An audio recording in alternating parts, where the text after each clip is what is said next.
前2天做了黑芝麻核桃糕，因为太甜了，很多人不能吃。那今天做一个无糖的黑芝麻薄脆。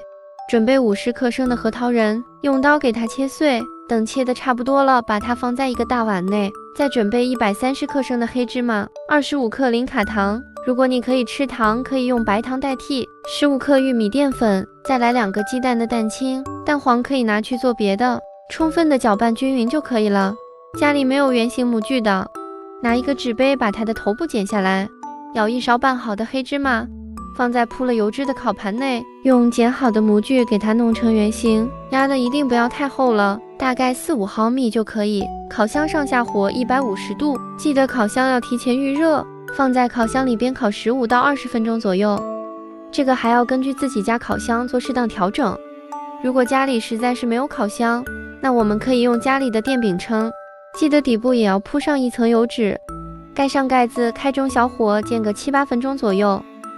再给它翻一个面，再煎个6-7分钟就可以了。吃的时候一定要等晾凉了，热的时候它是不脆的。我今天只放了黑芝麻和核桃，没有放红枣，因为有一些人群是不能吃含糖的东西。如果喜欢吃甜的，可以适当的再加一些红枣碎。这个虽然吃起来没有那么甜，但是它越嚼越香。